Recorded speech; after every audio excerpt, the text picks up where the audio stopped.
आमिर मिर्ज़ा साहब, ये हो क्या रहा है? दुरानी साहब की एक मुलाकात होती है शहबाज शरीफ साहब से, हुकूमत हैरान, मरियम नवाज भी हैरान, फिर ख्वाजा आसिफ साहब गिरफ्तार हो गए, सेनेट इलेक्शन में हिस्सा लेने का ऐलान आज बिलावल भुट्टो जरदारी ने कर दिया। हुकूमत क्या सेफ है या मामला कुछ और पकड़ा है?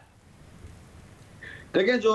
ख्वाजा आसिफ साहब की जो गिरफ्तारी हुई है ना, इसमें आपको आपके तमाम सवालों का जवाब मिल जाएगा, बशर्ते कि आप बहुत गौर से इसका एनालिसिस करें। क्योंकि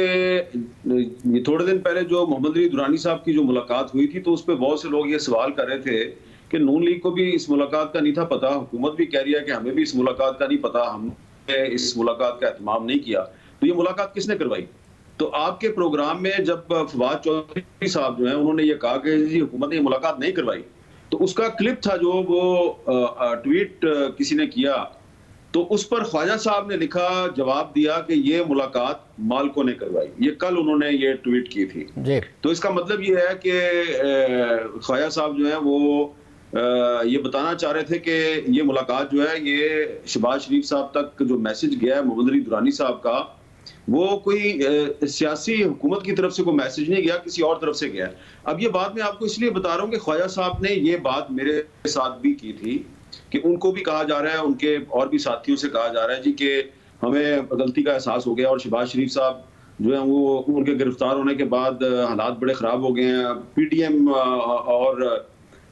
इदारों के दरमियान लड़ाई शुरू हो गई है, बजाय कि पीटीएम और हुकूमत में लड़ाई शुरू होती तो ये पीटीएम इदारों में लड़ाई शुरू हो गई है।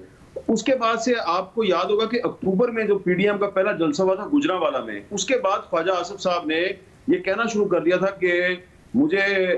गिरफ्तार करने के लिए या मेरे साथ कोई बुरा सलूक करने के लिए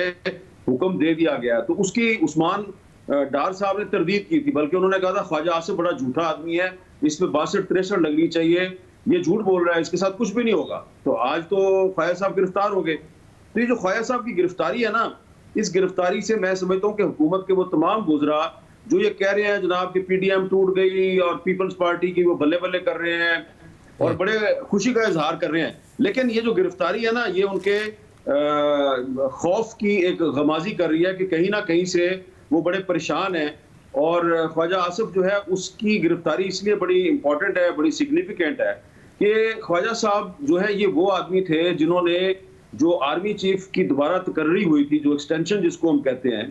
तो उसमें जो मुस्लिम लीग नून के साथ जो सारा मामला था वो ख्वाजा आसिफ साहब के जरिए हुआ था और उस पे ख्वाजा आसिफ साहब पर उनकी अपनी पार्टी में बड़ी तनकीद की गई थी और उन पर ऐसे ऐसे लोगों ने उनसे बात की थी, उनके बारे में बातें की थी जिससे तवक्को भी नहीं की जा सकती। तो मैं समझता हूँ कि ये जो गिरफ्तारी है ये हुकूमत की परेशानी का सबूत है और ख्वाजा आसिफ साहब को इसका बहुत फायदा होगा। पहला फायदा तो ये है कि पार्टी के अंदर जो लोग उनको कहते थे कि ये एस्टेब्लिशमेंट का एजेंट है और इसने पार्टी का मुकम्मल करवाया, आर्मी चीफ की एक्सटेंशन में रोल प्ले करवाया और पार्टी को उसके बदले में क्या मिला? कुछ भी नहीं मिला। तो वो ख्वाजा आसिफ आज खुद गिरफ्तार हो गया। दूसरी बात, जो गिरफ्तारी के फौरन बाद जो नैब ने ज़राए के हवाले से खबरें फीड की हैं